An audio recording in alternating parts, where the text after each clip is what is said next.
दोस्तों जय मसीह। आप सभी का फिर एक और बार एपिसोड नंबर 13 पे हम आपका स्वागत करते हैं। बेहद बेहद उत्साहित हूं आप सभी से मिलने के लिए, वचन की सेविकाई आपके बीच में रखने के लिए। दोस्तों यकीन जानता हूं, परमेश्वर पर विश्वास है, आप सभी फेसबुक यूट्यूब पर जितने भी आप जो मुझे फॉलो करते हैं, मेरे वीडियोस को देखते हैं, सीखते हैं और आपके आत्मिक उन्नति उससे हो रही है, उस आशा के साथ में ये मानते हुए कि आप लोग सलामत हैं, खैरियत से हैं, यहां से बात को आगे बढ़ाना चाहूंगा। जी दोस्तों, जल्दी जल्दी जुड़ते चले जाएं, कनेक्ट होते चले जाएं। मैं जानता हूं कि दिसंबर का महीना एक ऐसा महीना है जहां पे बहुत सारे प्रोग्राम्स, एक्टिविटीज चलती हैं, जिसमें से 90% मैं समझता हूं कि सब हवा है, कोई मतलब का नहीं होता। लेकिन क्या करें, अभी चल रहा है, उसी को तो ठीक करने के लिए मसीह मंथन और मैं ऐसी बातें आपके बीच में लाते रहता हूं और लाते रहूंगा। जी दोस्तों, जल्दी से कनेक्ट हो जाएं, क्योंकि मैं समझता हूं कि उतनी तादाद में अब लोग नहीं जुड़ पाएंगे जैसे पहले लॉकडाउन के दरमियान 1000, 1500, 1800, 2000 तक आप जुड़ते थे। अब नहीं होगा, ये बात को भी जानता हूं। कोई दिक्कत नहीं है, वीडियो अपलोड हो जाती है फेसबुक और यूट्यूब के ऊपर। आप लोगों को जब टाइम मिले आप लोग उसको देखिएगा। साथ ही साथ कुछ चीजें जल्दी से कर लेता हूं, वह यह है कि कम से कम 4 जगहों से आप मुझे प्रतिदिन 25,000 इंडिविजुअल, 25,000 व्यक्तिगत तौर पे आप लोग मुझे देखते हैं। अगर एक मेंबर जोड़ दिया जाए तो 50,000, 50,000 आप लोग मुझे देखते हैं ना। इस सब का श्रेय सिर्फ प्रभु को जाता है।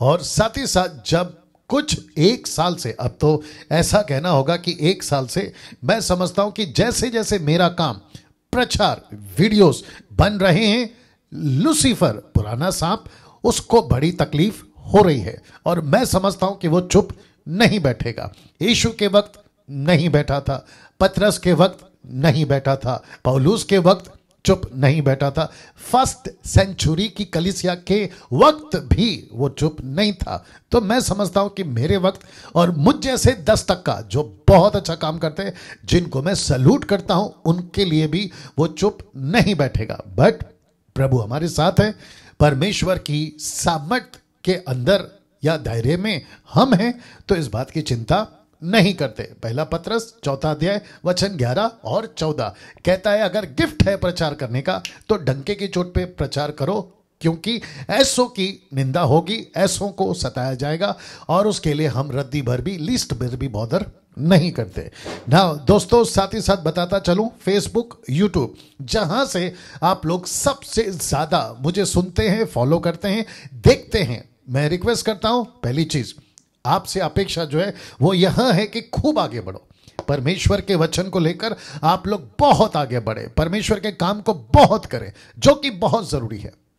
दूसरी अपेक्षा, आप जैसे सीखते हैं, आप कन्विंस होते हैं ये शिक्षा सही है, बाइबल से संबंधित है, अकॉर्डिंग टू स्क्रिप्चर है, मैं चाहता हूं दूसरों को भी शेयर करें और उनको भी बताएं कि देखो ये मसीह की दया के लिए लाभदायक है। डैनियल राज की वीडियो को सब्सक्राइब करना या फेसबुक पे फॉलो करना, पेज को लाइक करना, ये सारी चीजों से अपेक्षा मैं आपसे रखता हूं। क्यों? क्योंकि मुझे पैसे नहीं कमाने और मैं नहीं कमाता हूं। आप सभी जानते हैं YouTube पे मेरा चैनल बिल्कुल मुफ्त में चलता है, किसी प्रकार का एडवर्टाइजमेंट वहां पे नहीं होता। एक बार वहां बैठ जाओ। जिसके चलते मैं समझता हूं कि ऐसी अपेक्षा मैं रख सकता हूं आपसे, ऐसी अपेक्षा मैं आपसे रख सकता हूं, ऐसी अपेक्षा मैं आपसे रख सकता हूं। और मैं चाहता हूं कि आप लोग बहुत खुलकर मेरे जो वीडियोस हैं उसको शेयर करें और सब्सक्राइब करने के लिए भी कहें, क्योंकि इसमें किसी प्रकार का हिडन एजेंडा, मेरा स्वार्थ नहीं है, सिर्फ प्रभु का राज्य। माय मिनिस्ट्री, जो मेरी मिनिस्ट्री है मुंबई के अंदर और साथ ही साथ मुंबई के बाहर जितनी भी कलीसियां हैं, जिसमें पास्टर सपना है, पास्टर सुरेश कामले हैं, पास्टर दिनेश है, मुंबई की कलीसिया, और साथ ही साथ उन सभी का जिनके लिए मुझे उन्होंने मार्गदर्शक के रूप में, मेंटर के रूप में रखा है, ताकि मैं उनको मार्गदर्शन करूं। ऐसे कम से कम 50 से भी ज्यादा इंडिपेंडेंट मिनिस्ट्रीज को मैं लीड कर रहा हूं एज अ मेंटर, मार्गदर्शक के रूप में। वे भी मुझे देखते तो मैं उनको भी कहूंगा कि सर बिल्कुल मजबूत होना है और परमेश्वर के राज्य में आगे बढ़ना है ना। साथ ही साथ मसीह मंथन, जिसमें कम से कम 2300 लोग अभी फिलहाल जुड़ चुके हैं 2300 मेंबर्स। तो मैं उन सभी से रिक्वेस्ट करता हूं आप भी बहुत आगे बढ़े और प्रभु के राज्य को मजबूती से आगे फैलाएं। जी दोस्तों, अगर कोई अभी देख रहा है जिसने मसीह मंथन के बारे में कभी नहीं सुना, फर्स्ट टाइम सुन रहे हैं, आप नहीं जानते, तो ये ग्रुप है जो 2 तरह से चलता है। एक है व्हाट्सएप पर, दूसरा है टेलीग्राम ऐप पर। तो टेलीग्राम ऐप में सबसे ज्यादा लोग हैं, कम से कम 2300 के आसपास। और क्या कहते हैं, व्हाट्सएप के ऊपर ऑप्शन रखा है, क्योंकि किसी को नहीं पता कि टेलीग्राम को कैसे डाउनलोड करते हैं, कैसे उसको है ना चलाते हैं, तो उनके लिए व्हाट्सएप भी रखा है। तो इन 2 जगहों से एमएमबी ग्रुप में आप जो है ऐड हो सकते हैं या जुड़ सकते हैं। नंबर है ये 3 और ये 3, ऐसे करके टोटल 6 नंबर है। तो वापस है ये 3 और ये 3, तो जिसके चलते आप सभी जो हैं दोस्तों अजीजों, परमेश्वर की महिमा के लिए बड़ी ताकत से आप लोग जो है हमसे जुड़ सकते हैं। मसीह मंथन बैठक, जी ये वाला। नाउ मैं समझता हूं कि 380 लोग अभी जुड़ चुके हैं। साथ ही साथ ये भी कहता चलूं कि जब तक इसको मैं चेंज कर रहा हूं, संडे का प्रचार जिसको अभी तक फेसबुक और यूट्यूब पर मिलाकर 40,000 से भी ज्यादा लोग देख चुके हैं, 40,000 पीपल, मोर देन 40,000। तो मैं समझता हूं कि ये इतनी तादाद में आप लोगों ने इसलिए देखा है क्योंकि आप सभी को पता चला कि असली पहचान यीशु की कैसी थी, तो जिसको हमने जो है रखा था ना। दोस्तों मैं जानता हूं आपने देखा है, आपने आशीष पाई है, और जिसके चलते मैं समझता हूं कि आप सभी बहुत ब्लेस हुए। नहीं देखा है तो जरूर देखें ना। दोस्तों अब मुझे यहां से आगे बढ़ना होगा। 411-12 जुड़ चुके हैं ना। इस पोस्ट या इस स्लाइड पे मैं रुक गया था। आपको याद होगा मैंने कहा था 29 तारीख यानी कि आज मंगलवार को 5वां अध्याय हम शुरू करेंगे। तो इसको याद दिला देता हूं, और क्या क्या चीजें अभी तक हुई हैं ये सब आपके दिमाग में फ्रेश होगा, ऐसी अपेक्षा के साथ आगे बढ़ रहा हूं। अब यहां से मूसा फुल्ली लोडेड, मैं रिपीट करता हूं कि अब यहां से मूसा fully loaded with mission, power, authority and presence of God. वाह मैं इसको रख रहा हूं थोड़ी देर के लिए, और तब तक आप लोग जुड़ते जाएं। जी जुड़ते जाएं, जुड़ते जाएं। वाह जी दोस्तों, ओके। मसीह मंथन के एडमिन्स आप जो भी हैं, जरा फेसबुक पे एक्टिव रहें, कमेंट्स पे एक्टिव रहें, और साथ ही साथ ख्याल रखें कि कौन क्या टाइप कर रहा है। जी ओके आपके बीच में वापस आ रहा हूं। अब यहां से मूसा fully loaded with mission, power, authority and presence. Presence का मतलब है परमेश्वर की उपस्थिति, सबको दिख रहा होगा, राइट नाउ। दोस्तों वापस आता हूं आप सभी के बीच में यह बताते हुए कि अब यहां से और कल और 31 को नहीं होगा, यह भी बता देता हूं, क्योंकि 31 को कुछ प्लानिंग करी है आप सभी के लिए। मैं उसको लास्ट में बताऊंगा, इसलिए आखिर तक मेरे साथ में बने रहें। वापस आते हैं इसी के ऊपर। मूसा अब यहां पे पूरी तरह से लोडेड हो चुका है। किस टॉपिक को लेके चल रहा हूं? मूसा के जीवन को नहीं, 4 पुस्तक को नहीं, निर्गमन, व्यवस्था, गिनती, व्यवस्था, विवरण नहीं, मैं उसको लेकर नहीं चल रहा हूं। मैं लेके चल रहा हूं मूसा की सेवा को, मूसा की मिनिस्ट्री को, और इसलिए नाम दिया है, टाइटल दिया है, सब्जेक्ट दिया है, study on the ministry of Moses. तो जिसके चलते इसी पर मैं बात करूंगा, आप सभी के जहन में यह फिर से डाल रहा हूं ताकि आपको पता चले कि मूसा की सेविकाई पर ही बात होगी, और मूसा की सेविकाई को ही मैं हाईलाइट करूंगा। और मूसा की सेविकाई से नेगेटिव, पॉजिटिव, सकारात्मक और नकारात्मक दोनों को सीखेंगे। क्या है सही, क्या है गलत, क्या अच्छा हो सकता है वो सीख लेंगे, और क्या गलत हुआ था उससे भी सबक लेकर, ताकि हम उसको रिपीट ना करें, वो भी सीखेंगे।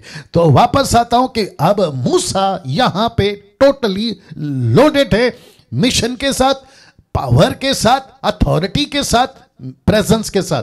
पर प्रेजेंस किसका? परमेश्वर का। क्योंकि उस वक्त, बहुत ध्यान से सुनिएगा, उस वक्त पवित्र आत्मा मनुष्यों के, सेवकों के, याजकों के, राजाओं के, नबियों के अंदर नहीं आता था, बाहर से उनको लीड करता था। लेकिन जब से वाचा का लहू आया, टैबरनेकल जो कि नमूना था मूसा के द्वारा पृथ्वी पर, जिसका जिक्र मैं कर चुका हूं, अब वही टैबरनेकल यीशु मसीह खुद हमारे अंदर है। क्या बात है। और उसने इसी शरीर को अपना मंदिर बना लिया, और जिसके चलते परमेश्वर कहता है, पहला कुरिन्थियों 6वां अध्याय वचन अगर आप 12-13 से आगे पढ़ोगे, कहता है कि मैं उनमें चलूंगा, उनमें फिरूंगा और उनमें बसूंगा और वे मेरे लोग होंगे। क्या बात है। और मैं उनका परमेश्वर ठहरूंगा। तो मैं समझता हूं कि अजीजों, इस तरीके से परमेश्वर जो है आज हमसे और उस वक्त में इनसे ऐसे बात करता था, और जिसके चलते मैंने लिखा है कि मूसा लोडेड। जी, परमेश्वर इस व्यक्ति को टोटल लोडेड करके एक ऐसे दो व्यक्ति मैं बताऊंगा वहां पे भेज रहा है। तो फेसबुक पे ये पोस्ट मैंने डाला था, लिखा है एक तरफ फिरौन और दूसरी तरफ आज्ञा, परमेश्वर की आज्ञा, यानी परमेश्वर का मिशन या परमेश्वर का जिसको कहते हैं गॉड्स मैंडेट। जैसे यीशु का क्राइस्ट मैंडेट, वैसे गॉड का मैंडेट, वो मैंडेट यानी आज्ञा को लेकर क्या मूसा आज्ञाकारी रहा? Question mark. और इसमें कोई डाउट नहीं है कि जवाब बिल्कुल सीधा है, yes he was obedient to words God. वो परमेश्वर के लिए आज्ञाकारी रहा। मैं एक एक चीज आपके बीच में रखूंगा दोस्तों। 500 लोग जुड़ चुके हैं, आप सभी का बहुत बहुत स्वागत है। लिखा है एक तरफ फिरौन और दूसरी तरफ आज्ञा, क्या मूसा आज्ञाकारी रहा? ना दोस्तों, इसको देखिए और इसी से आगे बढ़ूंगा। मूसा का पहला दिन सेविकाई का, जो कि शुरू होता है 5वें अध्याय से। आप इसको देख लीजिएगा, यह जरूरी है ताकि जैसे ही बिल्डअप होगा, इस अध्ययन की इमारत बनेगी, आपको पता होना चाहिए कि 5वें अध्याय the book of exodus chapter 5, निर्गमन की पुस्तक 5 से मूसा की सेविकाई का शुरुआत है। इसके पहले मूसा क्या किया, 1 से 4 अध्याय तक इसका जिक्र हो चुका है, लास्ट फ्राइडे तक बता चुका हूं, ठीक है ना। 12 एपिसोड में बता चुका हूं, यह है 13वां एपिसोड, एपिसोड नंबर 13। तो दोस्तों वापस आता हूं, यहां मूसा की सेविकाई शुरू हो चुकी है। इसी का रिमोट देना जी। अब इसको देखिए, लिखा है यहां मूसा अपने जीवन के, बहुत ध्यान से सुनना दोस्तों, बहुत बहुत बहुत गजब की चीज बोलने जा रहा हूं जी। देखो देखो कहां पर है, कहां रखा है, देखो यहां पे, कहां पे जी। वापस आते, मूसा अपने जीवन के सबसे 2 खतरनाक लोगों से मिलने जा रहा है। वो खतरनाक कौन है? एक है मिस्र का राजा फिरौन और दूसरा है इजरायली। मैंने इसको खतरनाक क्यों बोला? जैसे जैसे इमारत आगे बढ़ेगी, जैसे जैसे बातें आगे बढ़ेगी, आपको पता चलता चला जाएगा कि क्यों मैंने कहा कि ये व्यक्ति खतरनाक है। ना दोस्तों, मैं वापस आता हूं कि इसके जीवन के 2 खतरनाक लोगों से ये मिलने जा रहा है। एक है फिरौन, टर्बो बंद कर दो। लिखा है एक है फिरौन और दूसरा है इजरायली। ऐसा क्यों अजीजों? ऐसा क्यों दोस्तों? ऐसा क्यों परमेश्वर के लोगों? मैं ये बात को क्यों रख रहा हूं? क्योंकि जितना फिरौन मिस्र का राजा खतरनाक नहीं है, उसका 4 गुना ज्यादा खतरनाक ये इजरायली है।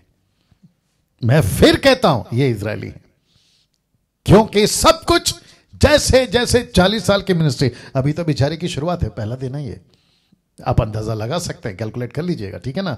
इसकी मिनिस्ट्री में इसने सबसे ज्यादा अगर किसी को झेला है तो वो इजरायलियों को झेला है। सबसे ज्यादा परेशान अगर हुआ है इजरायलियों से हुआ है। सबसे ज्यादा इरिटेट अगर किसी ने किया है, इजरायलियों ने किया है। और इसी इजरायलियों के चलते मूसा से एक गलती हो गई, जिसको मैं अभी रख रहा हूं, आपके बीच में रखूंगा। मूसा के दिमाग में एक ही बात थी, इस 40 साल की सेविकाई के दरमियान एक ही बात थी, परमेश्वर की इच्छा पे चलना। That's it, that's it. एक ही, परमेश्वर की इच्छा पे चलना। चाहे मूसा, माफ करे, चाहे इजरायली कितनी भी खतरनाक क्यों ना हो, फिरौन कितना भी डेंजर क्यों ना हो, मुझे परमेश्वर की इच्छा पे चलना है ना। आपको यह भी याद दिला दूं, आप देख लीजिएगा, आपको फिर से याद दिला दूं या यह भी याद दिला दूं कि मूसा ने कभी भी 3 चीज नहीं की या 3 चीजें नहीं की। एक है मूर्ति पूजा, दूसरा है व्यभिचार और तीसरा है पैसा या लालच। जैसा गहेजी, जैसा यहूदा स्कोरियत, और न जाने कितने जिसका जिक्र मूसा कहता है, माफ करे पौलुस कहता है, पहला तिमोथी 6वां अध्याय वचन 7, 8, 9, 10 में वो कहता है कि कईयों का विश्वास का नाव या बोट या नैया डूब गई पैसे के लालच में। अब आप सोचिए कितना डेंजर है यह पैसा। इसके चलते मैंने लिखा है कि मूसा 3 चीज में कभी नहीं गया। एक है मूर्ति पूजा। आप इसकी मिनिस्ट्री को चेक कर लीजिएगा, जांच लीजिएगा। जिसको मैं 28 साल से पढ़ रहा हूं, मैं उसकी बात कर रहा हूं। मूसा कभी मूर्ति पूजा, व्यभिचार और पैसे के लालच में ये कभी नहीं फंसा, ठीक है ना। लेकिन बस इससे एक गलती हुई थी, और वो गलती क्या है जिसको जानना जरूरी है। मैंने अभी आपसे कहा सब कुछ सीखेंगे, अच्छा है वो भी सीखेंगे, गलत है वो भी सीखेंगे। गलत को इसलिए सीखेंगे ताकि हमसे वो रिपीट ना हो, गलती ना हो। चट्टान पर लकड़ी मारना, कौन सी बार? दूसरी बार। कितनी बार मारा? 2 बार। और जिसके चलते मैंने कहा कि इजरायली इतने खतरनाक थे, तो गलती थी उनकी, परेशान किया उन्होंने। और ये व्यक्ति इतनी ताकत के साथ, इसलिए दूसरा पॉइंट लिखा है कि मूसा ने पूरी ताकत लगा दी थी सेविकाई को करने में। तो इसने पूरी ताकत लगा दी। एक जगह पे तो ये भी बोल बैठा, मैं उसका जिक्र करूंगा जब वो हम ना पाठ पर आएंगे। इसने यहां तक ये भी कह दिया कि मेरा नाम जीवन की पुस्तक से काट दे, लेकिन इजरायलियों को बचा ले। आप सोच के देखिए क्या जज्बे के साथ और क्या ताकत के साथ में इसने मिनिस्ट्री करी थी। लेकिन कहते हैं ना पौलुस रोमियो 10:2, the book of Romans chapter 10 verse 2, देना जल्दी देना, रोमन्स चैप्टर 2 वर्स 10। मैं चाहता हूं कि आप लोग उसको देख लें जी। The book of Romans chapter 10 verse 2, मैं चाहता हूं कि मसीह मंथन वालों आप लोग डाल दीजिए जी। जब तक ये आ रहा है मैं पानी पी लेता हूं जी दोस्तों। या the book of Romans Hindi में चैप्टर 10 वर्स 2 जी। किसने डाल दिया क्या अभी तक? जी, आपके बीच में पढ़ने जा रहा हूं। लिखा है, क्योंकि मैं उनकी गवाही देता हूं कि उनको परमेश्वर के लिए धुन तो रहती है, परंतु बुद्धिमानी के साथ नहीं। इसका मतलब है कि उनको धुन है, मैं परमेश्वर के लिए पागलों की तरह प्यार करूंगा, पागलों की तरह प्रभु के पीछे चलूंगा। कुछ फेसबुक पे मैंने देखे थे कि क्रेजी फॉर क्राइस्ट, ऐसा लिखते हैं, क्रेजी फॉर क्राइस्ट। मैं यीशु के लिए पागल हो जाऊंगा, मैं दाऊद की तरह पागल हो जाऊंगा। तो दाऊद को कॉपी मत करो, किसी भी मैन ऑफ गॉड को कॉपी मत करो। आपके पास में कॉन्सेप्ट अभी चेंज है। आपके पास में दाऊद का स्पिरिट नहीं आना चाहिए, आपको पवित्र आत्मा का स्पिरिट आना चाहिए। अगर आप किसी की कॉपी करते हो, इमिटेट करते हो, जो कि मैं बीच में एक बार बोला था, कहा भी था कि एक और टॉपिक पे बात करना होगा, और वो है नकलगिरी। एक प्रचार करा था कौवागिरी, अब हमको लगता है इस पे भी बात करना होगा, जिसको कहते हैं नकलगिरी। तगड़ा, जबरदस्त, मैं समझता हूं कि लॉट में चल रहा है नकलगिरी। इसको देखा उसकी नकल, इसको देखा उसकी नकल, प्रॉफिट को देखा तो प्रॉफिट की नकल कर देंगे। अपोस्तल किसी ने नाम डाल दिया तो अपने नाम के आगे भी अपोस्तल डाल देंगे। किसी ने डॉक्टर बन गया तो ये भी डॉक्टर बन जाएंगे, उनके नाम के आगे टाइटल डाल देंगे। इसको कहते हैं नकलगिरी। तो वापस कहता हूं, ताकत लगाती सेविकाई करने में, लेकिन ये जो गलती हुई ना, ये इसके चलती हुई क्योंकि इसको बैलेंस करना था। ये चीज जब हम वहां पर आएंगे तो इसकी चर्चा जरूर करेंगे। नाउ आप लोग जितने जुड़े हैं, मैं चाहता हूं कि लगातार जुड़े रहें, कनेक्ट रहें। 600 लोग अभी मुझे देख रहे हैं, आप सभी का बहुत बहुत स्वागत है। मूसा ने पूरी ताकत लगा दी थी, सेविकाई को करने में लगानी चाहिए।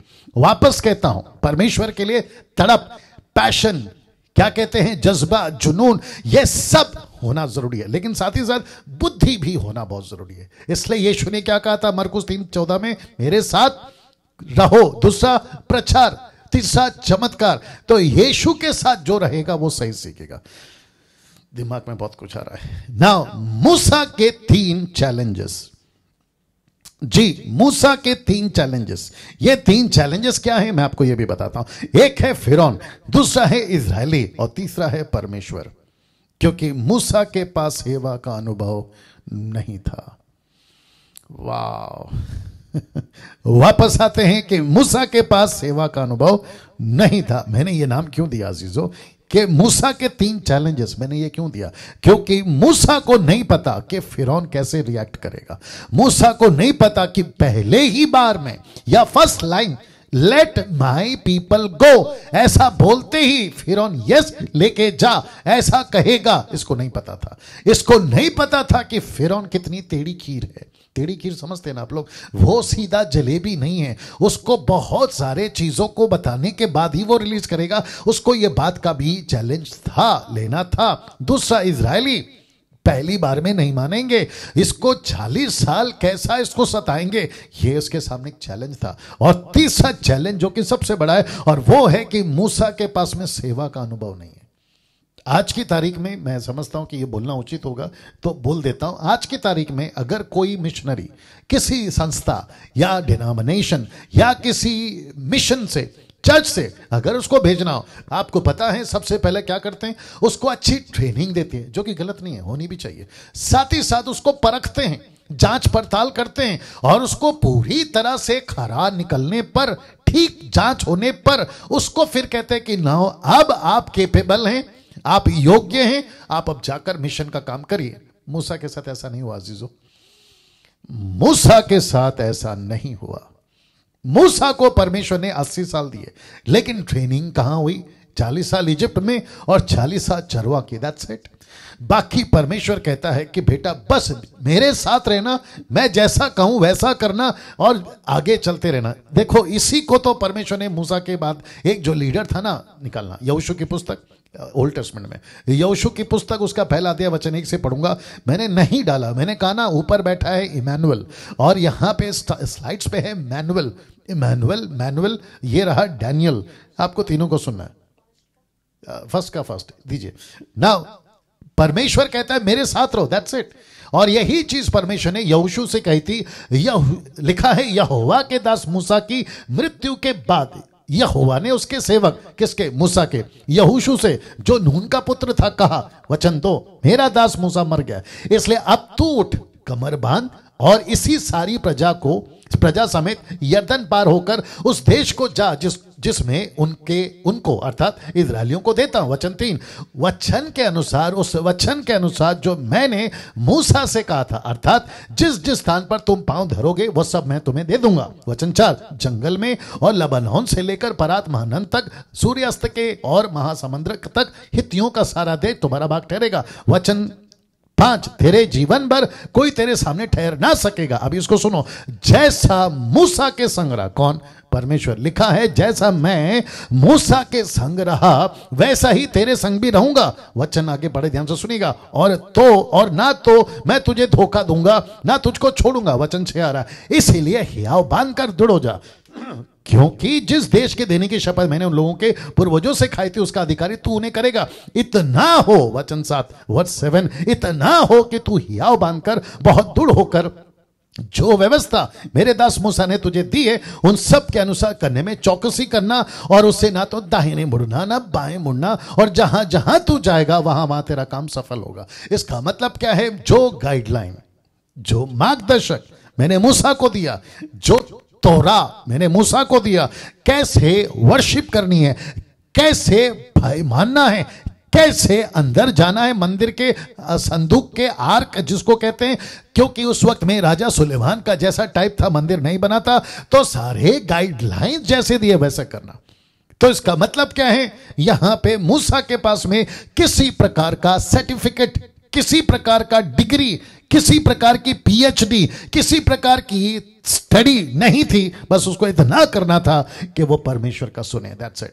आज मसीह मंथन वालों, मुझे खुद को कह रहा हूं, आपको कह रहा हूं, हमको भी क्या करना है।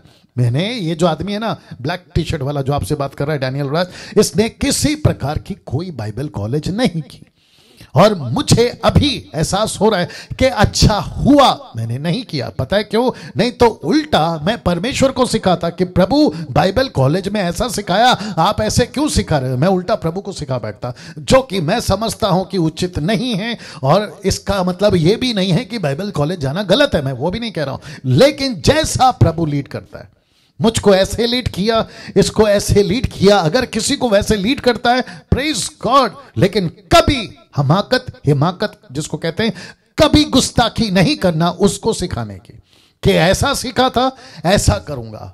परमेश्वर कहता है कि बेटा ना, सबका बड़ा बाप मैं हूं, सबका बाप मैं हूं, बाइबल कॉलेज का बाप मैं हूं। परमेश्वर कहता है चर्चों का बाप मैं हूं, डिनोमिनेशन का बाप मैं हूं, मेरी सुन, उसकी नहीं। और याद रखो, मूसा को, माफ करें, अब्राहम को कहा था बेटे को बलि कर, वही परमेश्वर फिर कहता है मत कर। तो ऐसा परमेश्वर है, कभी कहता है कर तो कभी कहता है मत कर। मूसा को कहा लकड़ी मार, पहली बार तो मार, दूसरी बार कहा मत मार, बात कर। तो यह परमेश्वर है जो अपने तरीके से काम करता है, तो हमको सिर्फ और सिर्फ उसका सुनना है। और इसलिए कहूंगा कि इसके लाइफ के 3 चैलेंजेस, वापस रख देता हूं, इसके लाइफ के 3 चैलेंजेस, मूसा के 3 चैलेंजेस।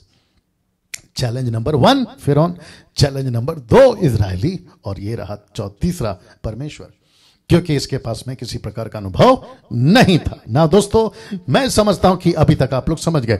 वचन 1 किसका? 5वें अध्याय का, चैप्टर 5 का वचन 1 लिखा है कि इसके पश्चात, क्या किसके पश्चात? ये जो सब कुछ बता दिया ना, इसके पश्चात बर्निंग बुश, मैंने आपको पोस्टर दिखा दिया ना, ये टोटली फुल्ली लोडेड हो गया, पावर के साथ, मिशन के साथ, प्रेजेंस के साथ, अथॉरिटी के साथ में टोटल लोडेड होकर इसके पश्चात ये कहां पहुंचा? देखिए, मूसा और हारून ने जाकर, बहुत शब्द को ध्यान दीजिएगा, लिखा है मूसा और हारून ने जाकर फिरौन से कहा। ये आदमी जिसका नाम है फिरौन, उससे कहा, क्या कहा? देखिए, इजराइल का परमेश्वर यहोवा, बहुत ध्यान से सुनिएगा, इजराइल का परमेश्वर यहोवा यह कहता है, ये पोस्टर देख लीजिएगा, ये कहता है, ये है मूसा, जो बात कर रहा है वो है हारून, वो कहता है कि जाकर कहो, किसको? इस राजा को जिसका नाम है फिरौन, उसको कहो, क्या कहो? मेरी प्रजा के लोगों को जाने दे। इंग्लिश में बड़ा अच्छा लिखा है, कहता है लेट माई पीपल गो, मेरे लोगों को जाने दे कि वे जंगल में मेरे लिए पर्व करें। एक प्रकार का वर्शिप, एक प्रकार की सेवा, या एक प्रकार का परमेश्वर के प्रति प्यार दिखाना वो करें। ऐसा करने की इजाजत उनको मिलनी चाहिए, उनको मिलनी चाहिए।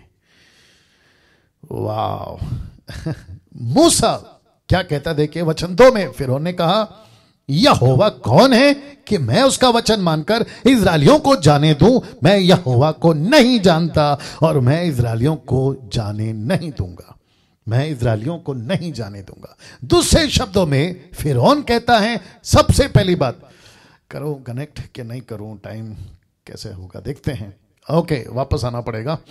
देखिए सबसे पहली चीज, ये फोटो देख लीजिए आप, ये फोटो में ये 2 कैरेक्टर, एक है मूसा, एक है हारून। मैं आपको ये भी बता दूं कि ये व्यक्ति जिसका नाम है फिरौन, और साथ ही साथ ये 430 साल के पीढ़ी में, यानी कि हर पीढ़ी में जितने भी राजा फिरौन की तरह राजा आए इजिप्ट में, मिस्र में, वो सब एक चीज से नफरत करते थे। यूसुफ के टाइम पे मैं बता चुका हूं उत्पत्ति की स्टडी में कि इनको चरवाहा लोग पसंद नहीं है, शेपर्ड्स इनको पसंद नहीं है। किसको? ये लोगों को।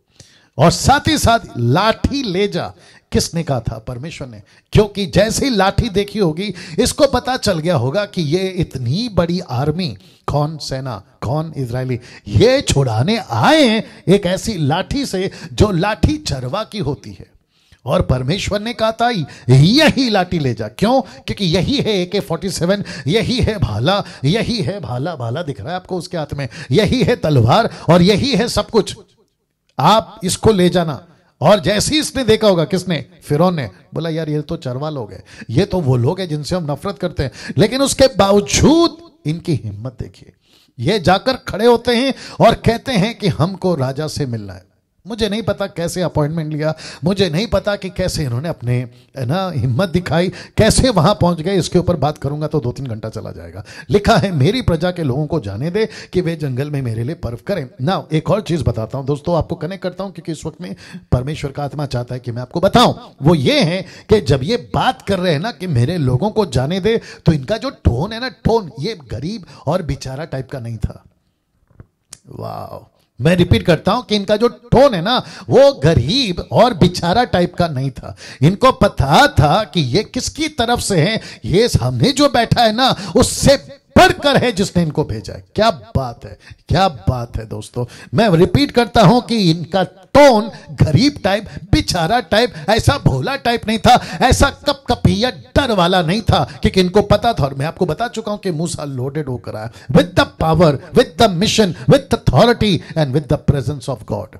ये ऐसा था। मैं इसके साथ में आज के प्रचारकों को कनेक्ट करूंगा, आज के एवेंजलिस्ट को कनेक्ट करूंगा, आज के बाइबल टीचरों को कनेक्ट करूंगा। तुम किसी प्रोडक्ट को बेचो तो डर के बेचो, मुझे कोई दिक्कत नहीं है। तुम शैंपू बेचो, डर के बेचो, मुझे कोई दिक्कत नहीं है। तुम पानी, तेल बेचो, कपड़ा बेचो, रुमाल बेचो, नमक बेचो, मुझे उससे कोई दिक्कत नहीं अगर डर कर बेचते हो। लेकिन अगर तुम यीशु का प्रचार कर रहे हो, अगर तुम परमेश्वर का प्रचार कर रहे हो, तो खबरदार, खबरदार, अगर तुम्हारी जो टोन है ना, अगर वो नीचे गरीब टाइप, बेचारा टाइप है ना, यीशु के पास आ जाओ, यीशु आपसे प्यार करता है। ठीक है, वो प्यार करता है, लेकिन तुम खुद इतने गरीब कैसे बन गए? तुम इतने बेचारे टाइप की आवाज में क्यों बात कर रहे हो? शेर के बच्चे हो, बब्बर शेर के बच्चे हो, तो दहाड़ते हुए प्रचार करना है, दहाड़ते हुए। आपका पिच, आपका टोन ऐसा होना चाहिए। आप सड़क पे खड़े हो, डंके की चोट पे प्रचार करो। मैं फिर कह देता हूं, 100 साल के लिए जीने के लिए थोड़ी आए हम, 20-30 में निपट जाएंगे, बात अलग है। लेकिन फिर कहता हूं कि ऐसी सेवा करो कि जब पिता के सामने खड़े हो तो सर उठाकर खड़े रहो। क्या बात है दोस्तों, मजा आएगा आपको। इसको एडिट करके जरूर डालूंगा जी। वापस आते हैं। यह बेचारा टोन नहीं था, ये बेचारा टोन नहीं था, ये गरीब का टाइप का टोन नहीं था। मेरे लोगों को जाने दो। एक दहाड़ थी, एक जोश था, एक एक एक एक, एक क्या कहते हैं उसको, परमेश्वर की तरफ वाली एक आवाज थी कि ऐसे कहो। और ये ना बात समझ में ना, जैसे ही पहुंचा तो फिरौन कहता है, क्या कहता है? देखो, यहोवा कौन है कि मैं उसका वचन सुनकर या मानकर इस्राएल को जाने दूं? ये कौन है? कहता है मैं यहोवा को नहीं जानता। बस फंस गया ये आदमी यहां पे। इसको ये स्टेटमेंट नहीं बोलना चाहिए था, लेकिन क्या करे, इसको तो बोलना ही पड़ेगा, इसको तो बोलना ही पड़ेगा, क्योंकि परमेश्वर को अपनी ताकत दिखानी है। और जिसके चलते मैं समझता हूं कि अजीजों, यहां पर ये ऐसा कुछ बोल गया, मैं यहोवा को नहीं जानता। और किसको कह रहा है? मूसा को कह रहा है, मैं नहीं जानता। बोला अच्छा बेटा, ओके। फिर कहता है मैं इस्राएलियों को नहीं जाने दूंगा। तो इसका मतलब है कि इसका पिच किसका, इसका टोन और इसकी हिम्मत और इसका क्या कहता है, जिद, हटपन, ये था, हट्टी था ना, ये था, मैं नहीं जाने दूंगा। 430 साल की गुलामी में ये अभी तक है। रख रहा हूं, रखूंगा इसको। देखिए, पहले इसको समझा देता हूं। मैं यहोवा को नहीं जानता और मैं इस्राएलियों को नहीं जाने दूंगा। मैंने स्टार डाला है, तो इसका मतलब क्या है? मैं इसको एक्सप्लेन करूंगा, खुलासा करूंगा। क्या? आइए देखते हैं। जब आप परमेश्वर को नहीं जानते, आपसे बात कर रहा हूं, फेसबुक यूट्यूब वालों से बात कर रहा हूं, कि जब आप नहीं जानते तो आज्ञा को क्यों मानोगे? जी, वापस आते हैं। इसने क्या कहा? मैं नहीं जानता। अब नहीं जानता तो आज्ञा नहीं मानेगा। इसलिए लिखा है कि जब आप परमेश्वर को नहीं जानते तो आज्ञा क्यों मानोगे? लेकिन अगर जानते हो तो, हां, अब आते हैं इसके ऊपर। रिपीट करता हूं कि अगर जानते हो तो, आप नहीं जानते फिरौन, इसलिए आपने यह हिमाकत कर दी, आपने ये पंगा ले लिया। किससे? परमेश्वर को मैं नहीं जानता ऐसा कहने में। मैं नहीं जानता, ठीक है, कोई बात नहीं, लेकिन जो जानते हैं वो, इसलिए लिखा। लेकिन अगर जानते हो तो फिर क्या? वचन आपके बीच में रख रहा हूं, पहला यूहन्ना 2:4, 1 जॉन चैप्टर 2:4 लिखा है। जो कोई ये कहता है, क्या कहता है? बड़े ध्यान से सुनना, कि मैं उसे जान गया हूं। किसको? परमेश्वर को। पहला क्या कहता है फिरौन? मैं नहीं जानता। लेकिन जीसस क्राइस्ट, आज की सदी, आज के युग के लोग, आज के पास्टर, सेवक, bishop, reverend, apostle, prophet, musician, worshipper, Daniel Raj जैसे ऑनलाइन प्रीचर, ये सब कहते हैं कि मैं उसे जान गया हूं। अगर उसे जान गए हो कि मैं उसे जान गया हूं और उसकी आज्ञाओं को नहीं मानता, वह झूठा है और उसमें सत्य नहीं। अब बताइए, इस व्यक्ति ने कहा मैं नहीं जानता कौन है वो, मैं इस्राएल को जाने नहीं दूंगा। ये ठीक है, ये नहीं जानता इसलिए ऐसा कह रहा है, लेकिन प्रश्न उठता है कि जो जान गया उसका क्या?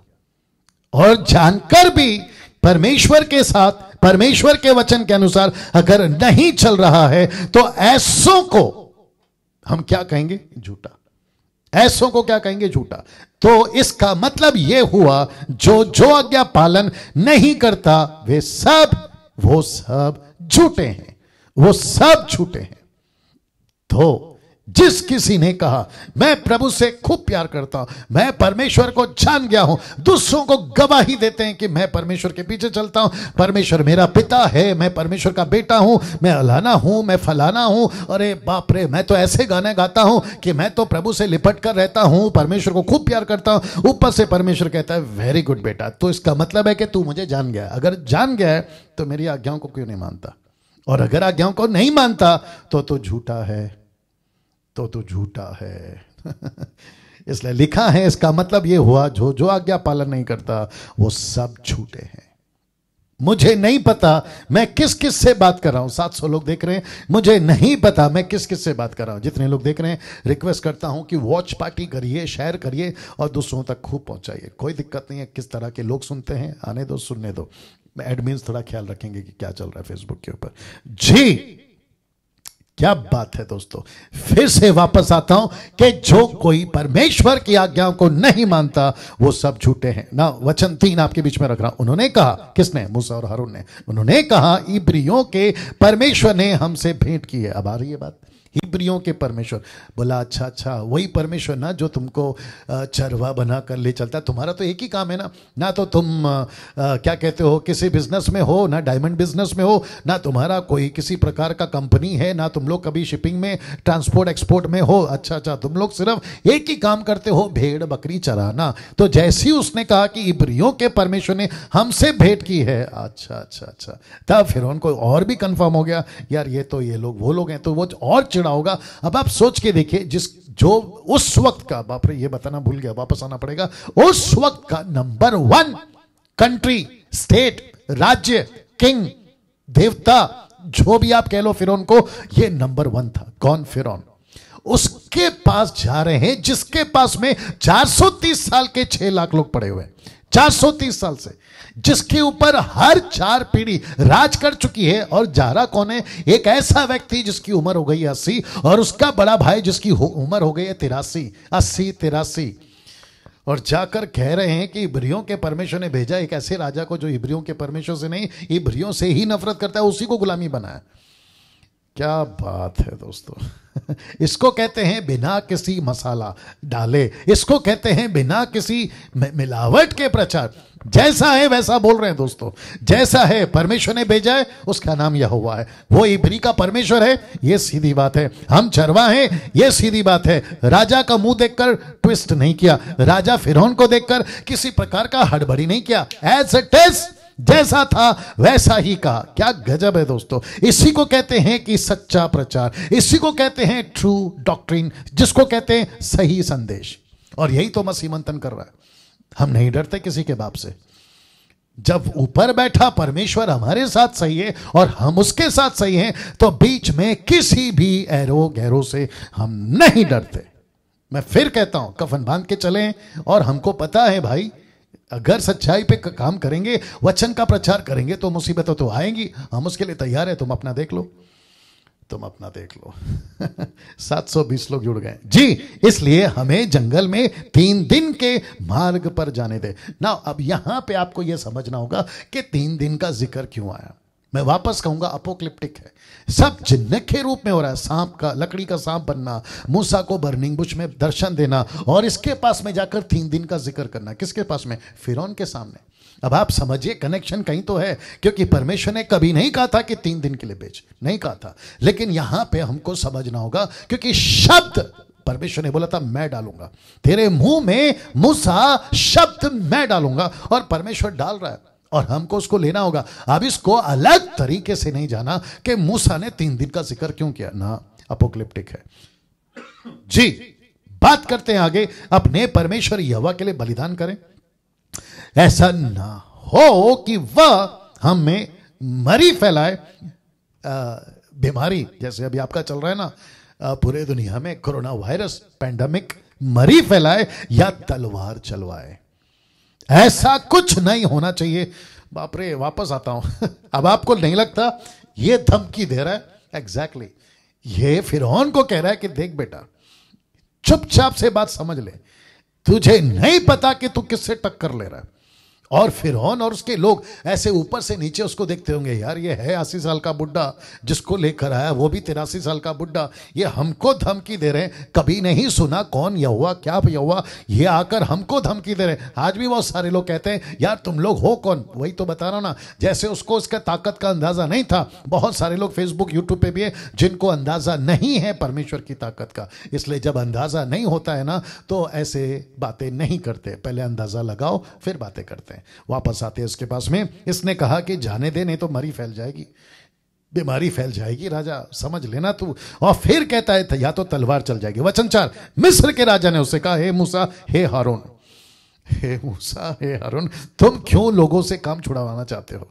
तुम जाकर अपना अपना बोझ खुद उठाओ, अपना अपना काम करो, जो तुमको करना है तुम अपना काम करो। वचन 5, और फिरौन ने कहा, सुनो इस देश में वे लोग बहुत हो गए हैं, फिर तुमको उनके परिश्रम से विश्राम दिलाना चाहते हो, तुम उनको उनके परिश्रम से विश्राम दिलाना चाहते हो। क्यों? यह है परिश्रम, यह है विश्राम। तो यह था परिश्रम जो 430 साल से चला, तो राजा कहता है इनको और रहने दो परिश्रम है। मूसा कहता है नहीं, उनको विश्राम दिलाना है, उनको विश्राम दिलाना है। पद 6 से 19 तक यहां पे कुछ हुआ।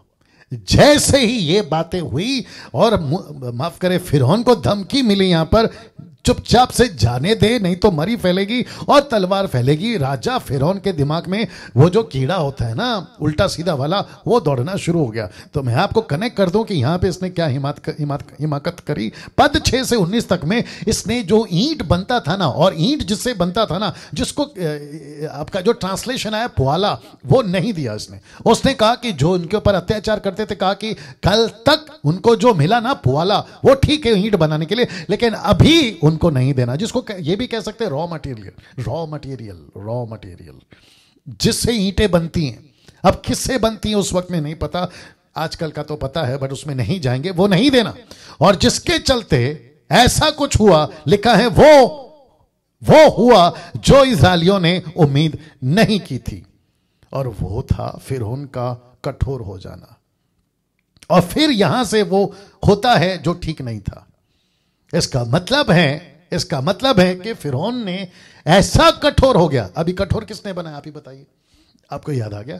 परमेश्वर ने कहा था मूसा से कि मैं बनाऊंगा कठोर। अब यहां से दोस्तों आपको अपना दिमाग थोड़ा खर्चा करना होगा, मतलब थोड़ा इन्फोसाइज करना होगा, जोर डालना होगा। अब यहां से आप लोग है ना, बिल्कुल 719 लोग जो भी जुड़े हैं, जरा डट के बैठना होगा। यहां से पद 6 से 19 तक मैंने नहीं रखा है, आप लोग देख लीजिएगा, जो कि जरूरी नहीं है, बट मैं शॉर्ट में बता रहा हूं कि लिखा है कि फिरौन कठोर हो गया। और ऐसा अत्याचार जैसे ईंट पहले बनती थी वैसे ही बननी चाहिए, लेकिन बीच में जो तुमको पुआला होता है ना, रॉ मटेरियल, वो नहीं मिलेगा। और अगर नहीं बना तो खूब पिटाई, चाबुक से पीटो, लहू लुहान करो, कत्ल तक कर दो। ऐसा कठोर कर दिया था राजा ने। और लिखा है कि जिसकी उम्मीद नहीं की थी वो हुआ। फिर यहां से वो होता है जो ठीक नहीं था। वचन 20 क्या कहता है देखते हैं। लिखा है कि जब वे फिरौन के सम्मुख से बाहर निकल आए, कौन? ये पूरे के पूरे इस्राएलियों के जो मुखिया थे, जिसको कहते हैं 12 गोत्र के प्राचीन या लीडर्स या पूर्वज या पंचायत के लोग, वो सब फिरौन के पास से बात करके कि हमको तकलीफ क्यों दे रहे हो, हमको इतना अत्याचार क्यों कर रहे हो, ये क्यों हो रहा है? तो फिरौन ने बोला होगा तुमको तो जाना है ना बाहर 3 दिन की यात्रा में। वो 2 आए थे बुढ़े, एक का नाम मूसा बताया गया, दूसरा का नाम हारून है। वो कह रहे थे कि तुमको लेके जाना है, और जिसके चलते मुझे धमकी तक दे दी कि तलवार चल जाएगी, मरी फैल जाएगी, पैंडेमिक फैल जाएगा। मैं उस धमकी से थोड़ी चुप बैठूंगा, और अब मुझे जो करना है वो तो करूंगा। अब कल से ईंट बराबर बनेगी, लेकिन तुमको उसका रॉ मटेरियल नहीं मिलेगा। ऐसा बात करके निराश और हताश होके उस महल से, पैलेस से बाहर निकले ही नहीं थे कि 2 लोगों से मुलाकात हो गई। तब मूसा और हारून जो उनसे भेंट करने के लिए खड़े थे उन्हें मिले। ये खुद भेंट करना चाह रहे थे मूसा और हारून। बोला जैसे ही ये 12 गोत्र के लीडर बाहर निकलेंगे, ये जैसे ही बाहर निकलेंगे इनसे मुलाकात होगी। तो ये जो 2 व्यक्ति है ना, मूसा और हारून, ये वैसे ही वेट कर रहे थे, अब निकलेंगे बाहर। और जैसे ही बाहर निकले, वचन 21, और उन्होंने मूसा और हारून से कहा, क्या कहा देखिएगा, यहोवा तुम पर दृष्टि करके न्याय करे। डायरेक्ट श्राप, डायरेक्ट चिढ़, डायरेक्ट गुस्सा किसका? इजरायलियों का। कहते हैं, और मैंने क्या कहा था आपसे, ये कम से कम दो खतरनाक लोगों से मिल रहा है। एक है फिरौन, दूसरा है इजरायली। अब आपको एहसास हो रहा है क्या खतरनाक है? आते ही श्राप, तुमको ऊपर वाला देख लेगा। कभी कभी आपने भी सुना होगा ना, ऊपर वाला तुमको देख लेगा, तुमको कीड़े लगे, तुम्हारा सत्य। ऐसा सुना है कि नहीं सुना है? वैसा वाला कुछ कहता है कि यहोवा तुम पर दृष्टि करके न्याय करे, मतलब तुमको ऊपर वाला देख लेगा। मूसा सुन रहा होगा बेचारा, हारून भी सुन रहा होगा। अब इनको नहीं पता ना कि ये सारा बैकग्राउंड पे खेल किसका है ना। इसको देखे, क्योंकि तुमने हमको, लिखा है क्योंकि तुमने हमको, क्या लिखा है? क्योंकि तुमने हमको फिरौन और उसके कर्मचारियों की दृष्टि में घृणित ठहराकर हमें घात करने के लिए उनके हाथों में तलवारें दे दी है। देखो, तलवारें दे दी है। कैसे कहूं, एक सेकंड, करता हूं कुछ करता हूं। सुनिए, सबसे पहली चीज बहुत गुस्से में। कौन? ये लोग जबरदस्त गुस्से में। गुस्सा क्यों? क्योंकि अभी पिटाई हुई है, तगड़ी पिटाई हुई, ऐसी पिटाई हुई है कि लिखा है कि उनके हाथ में तलवार दे दी और हमको उनकी नजर में घृणित, ये देखो शब्द घृणित, ऐसा लग रहा है उनको कि हम लोग आतंकवादी हैं, देशद्रोही हैं, और ऐसा करने का कारण सिर्फ तुम दो लोग हो। कौन? हारून और मूसा, या मूसा और हारून, तुम दोनों हो। ऐसी वाली बात है। अब आप सोच के देखिए, बेचारा मूसा का उधर क्या हालत है। इसको कहते हैं सैंडविच। क्या कहते हैं? सैंडविच।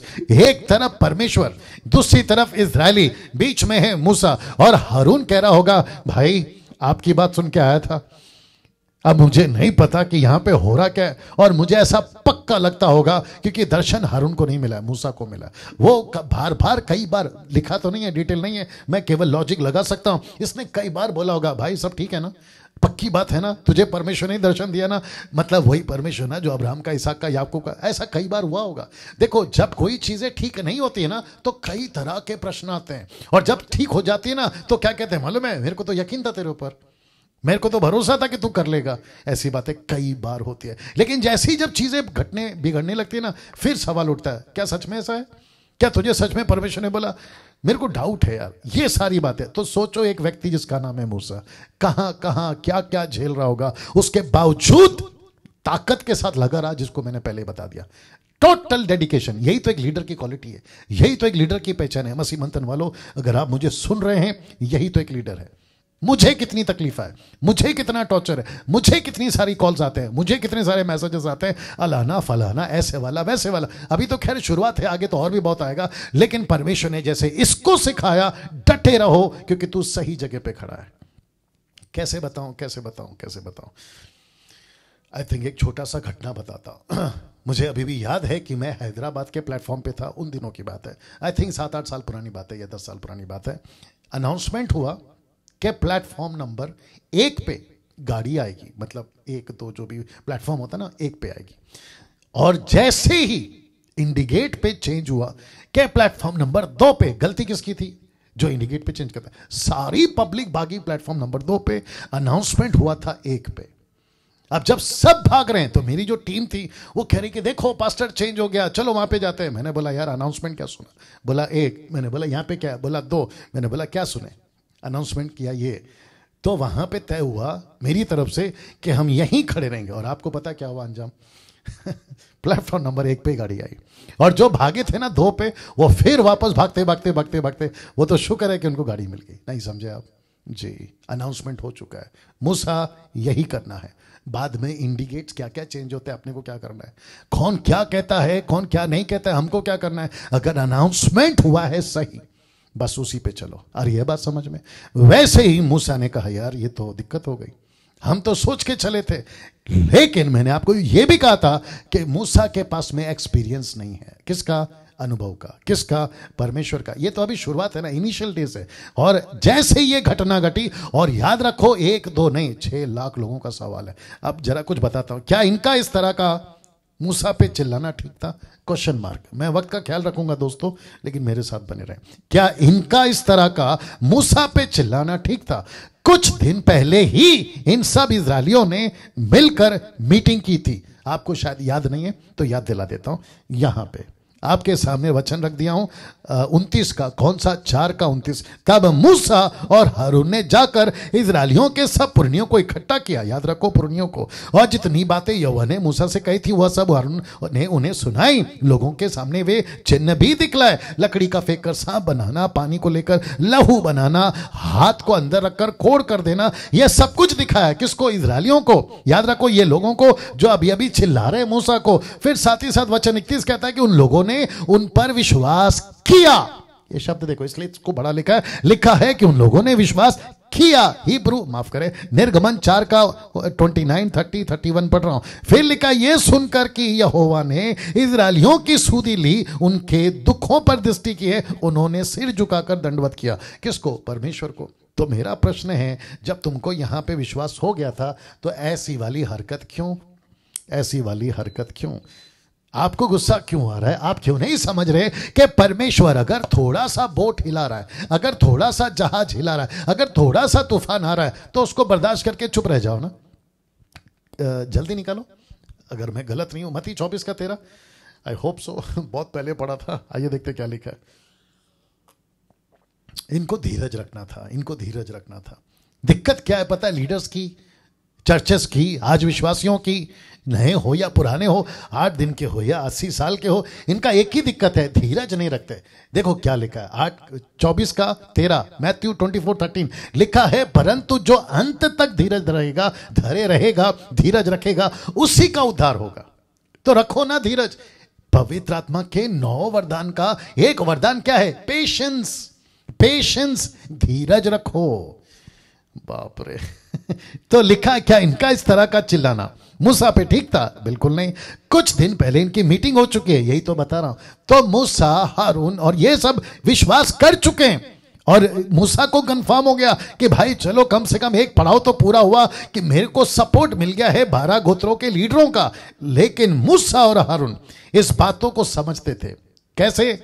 4 का 21 में, अगर आपको याद होगा, वो समझते थे क्योंकि उनकी चर्चा हुई। परमेश्वर ने कहा था सावधान, परमेश्वर ने कहा था मूसा के, फिरौन के सामने जब जाओगे तो सावधान, फिरौन ऐसा क्यों कर रहा है? इसलिए परमेश्वर की योजना को हर कोई नहीं समझ सकता, मैंने ये डाला है।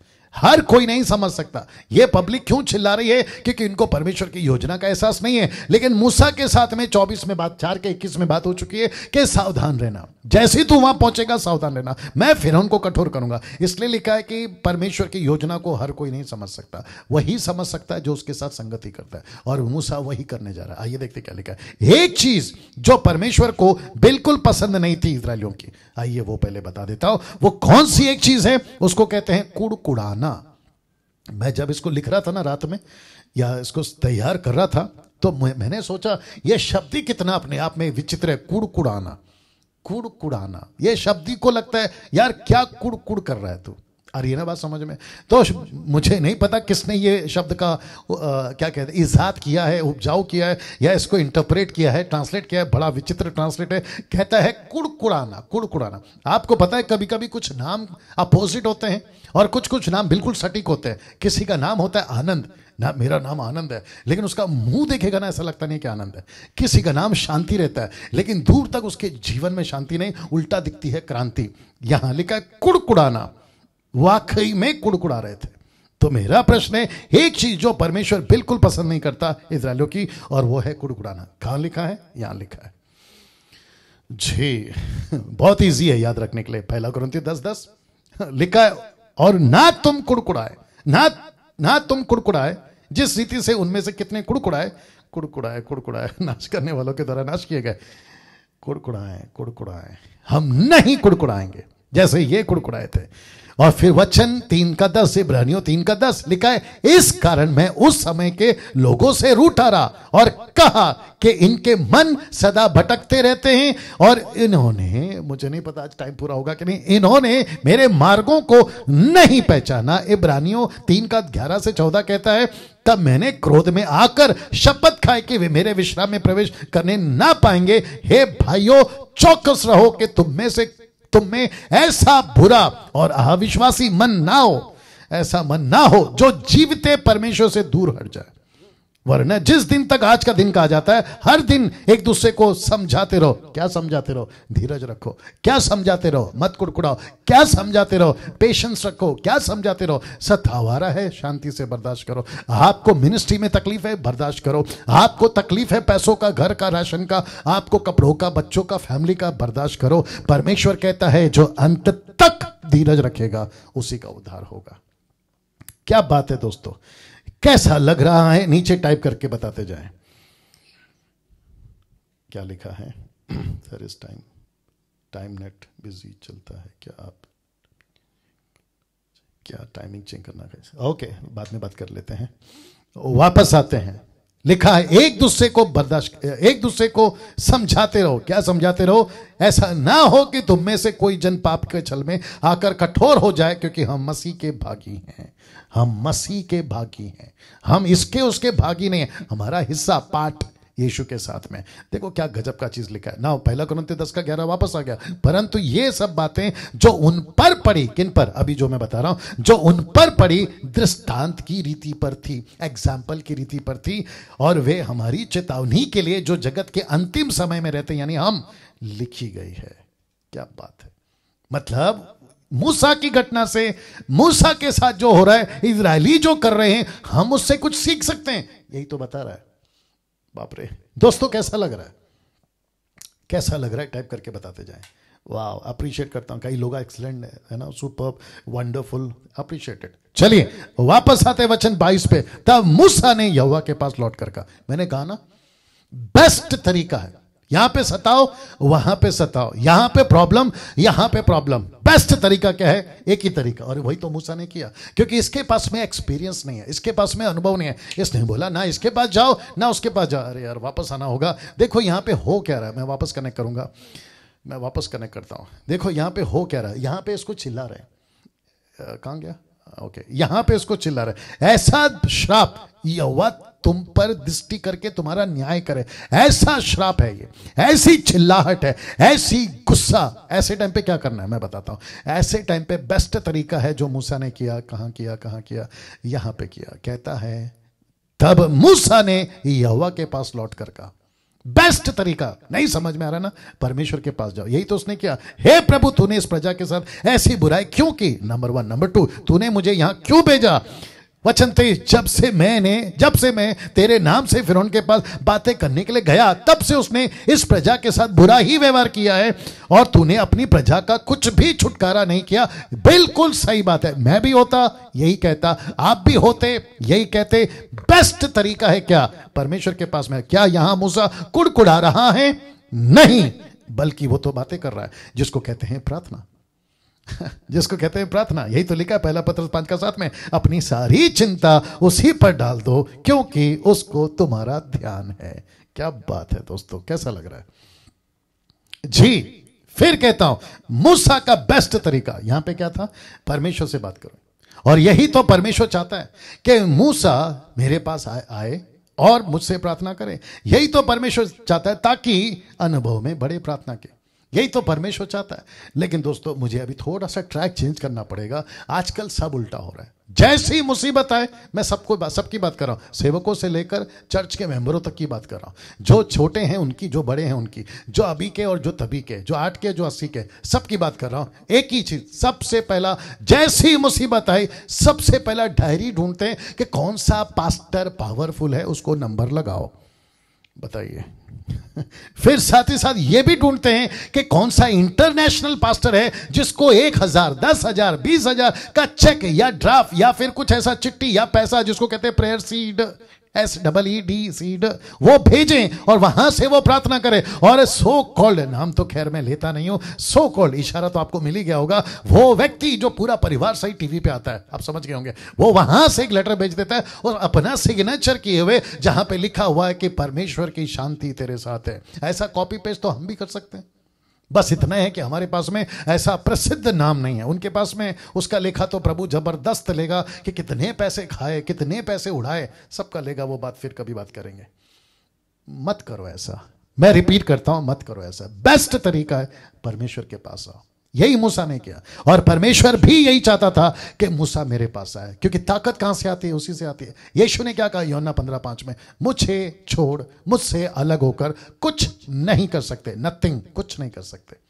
कुछ लोग कहते हैं कि 200 रुपए की तेल की बोतल मंगा लूंगा, घर पे छिड़क दूंगा और घर का सारा पनवती निकल जाएगा। यार अगर ऐसी होता तो तुम बाबा के पास चले जाते, किसी पंडित के पास चले जाते, तुमने उधार क्यों पाया? फिर गुस्सा तो आएगा ना, ऐसी हरकतें करोगे।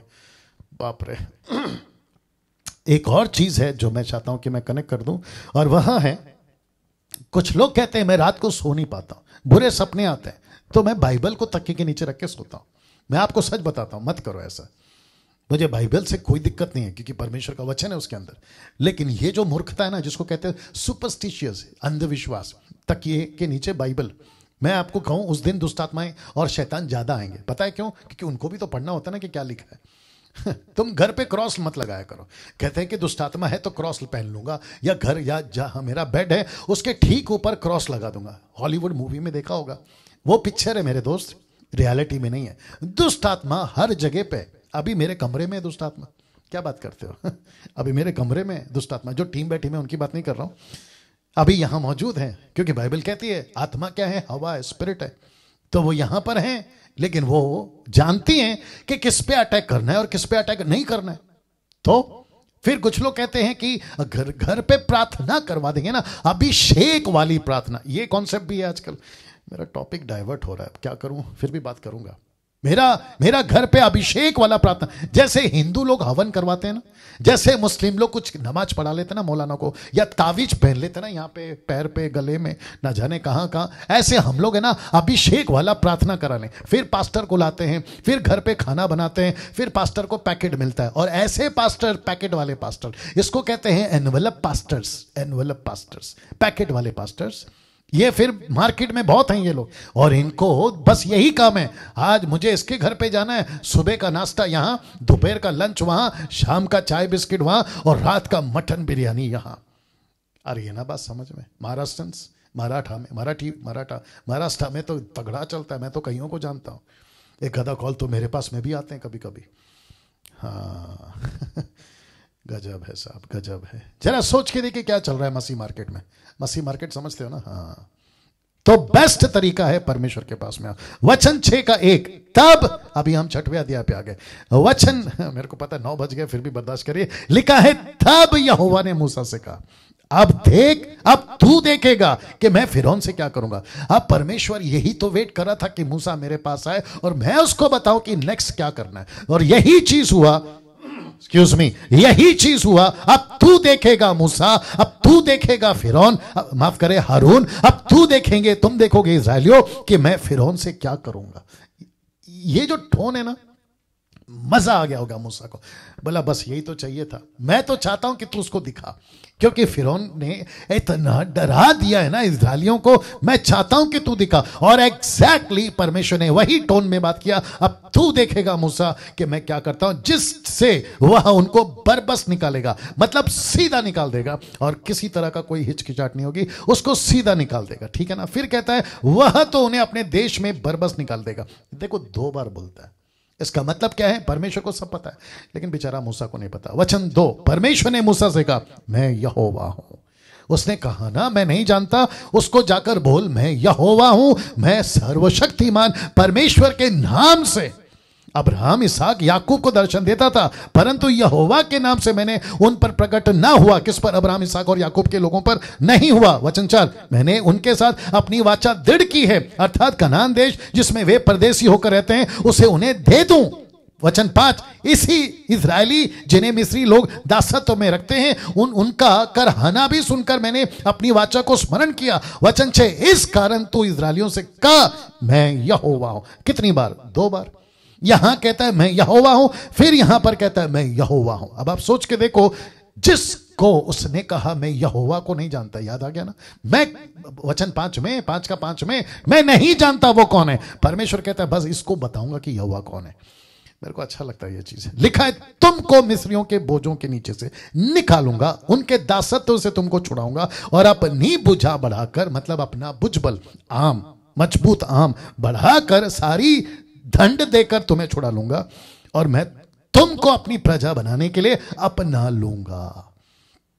बाप रे, आप लोग नहीं समझे शायद। जिसने टोटल कायनात, दुनिया, गैलेक्सी, चांद, सूरज, तारे, ये सब कुछ बनाए हैं, वो परमेश्वर कहता है कि उस आदमी की औकात क्या है जो तुमको गुलाम बनाए, तुमको तलवार की डर दिखाए, तुमको कहे कि मैं तुमको सताऊंगा। ऐसों को जाकर कहो कि अब इजरायली मेरी खुद की ओन प्रॉपर्टी बन गई, इनको मैं गोद लेता हूं। किसको? इजरायलियों को। और इनको कहा कि ये अब मेरे अपने खुद के लोग हैं। और याद रखो, अगर परमेश्वर कह रहा है ये मेरे खुद के लोग हैं, अब आप सोच के देखिए कि क्या परमेश्वर कर सकता है और किस लेवल पे कर सकता है।